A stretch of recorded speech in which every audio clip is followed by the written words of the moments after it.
دارالعلوم دیوبند جب قائم ہوا تو اس کی تاریخ، اب تو لوگ تاریخ کے فن سے بھی نابلد ہوتے جا رہے ہیں، پہلے کوئی جملہ ہوتا تھا یا کوئی آیت ہوتی تھی، اس کے حروف ابجد کے ذریعے وہ کچھ اعداد نکالے جاتے تھے. مثلا الف کا 1 ہے، با کے 2 ہیں، جیم کے 3 ہیں، دال کے 4 ہیں، اس طریقے سے ہا کے 5 ہیں، باؤ کے 6 ہیں، زا کے 7 ہیں. تو ہر حرف کا کوئی عدد ہوتا تھا. جب وہ حرف آپس میں ملا کر کوئی جملہ بنا لیا گیا تو اس سے ایک مجموعی جو عدد بنتا تھا وہ اس کی تاریخ ہوتا تھا. یہ پہلے بہت رواج تھا، اب اس کے جاننے والے بہت کم رہ گئے.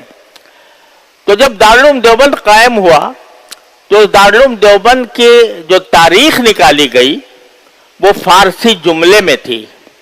فارسی جملہ یہ تھا کہ در مدرسہ خانقاہ دیدیم، در مدرسہ خانقاہ دیدیم، یعنی مدرسے میں ہم نے خانقاہ دیکھی.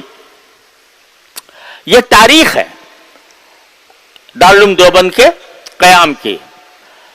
کیا مطلب ہے اس کا؟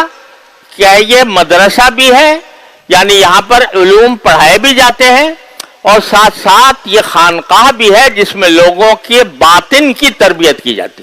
میرے دادا حضرت مولانا محمد یاسین صاحب رحمۃ اللہ علیہ، اللہ تعالیٰ ان کے درجات بلند فرمائے، وہ حضرت حکیم الامت مولانا اشرف علی صاحب تھانوی رحمۃ اللہ علیہ کے ہم سبق تھے.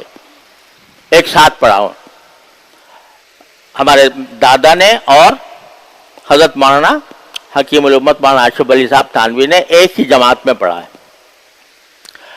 تو میں نے اپنے والد ماجد رحمۃ اللہ علیہ سے دادا کا یہ جملہ پتہ نہیں کتنی بار سنا، اور میں نے کتنی بار سنایا لوگوں کو. وہ فرمایا کرتے تھے کہ ہم نے دارالعلوم دیوبند کا وہ زمانہ دیکھا ہے جب اس کے شیخ الحدیث اور محتمم سے لے کر چپراسی اور دربان تک ہر شخص صاحب نسبت ولی اللہ تھا. دربان دروازے کے اوپر چوکیداری کر رہا ہے اور اس کے زبان پر ذکر جاری ہے اللہ تبارک و تعالیٰ کا.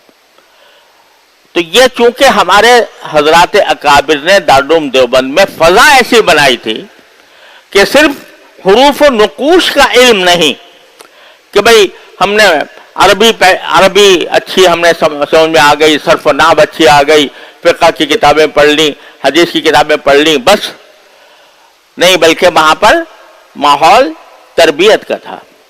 اور تربیت کا ایسا تھا کہ ہر استاد اپنی ذات میں ایک مرشد تھا، اپنے عمل سے وہ لوگوں کو سکھاتا تھا، تربیت دیتا تھا. تو اسی کی برکات ہیں کہ جو آج دنیا بھر میں الحمدللہ دارالعلوم دیوبند کا فیض اور اس کا نور پھیلا ہوا ہے.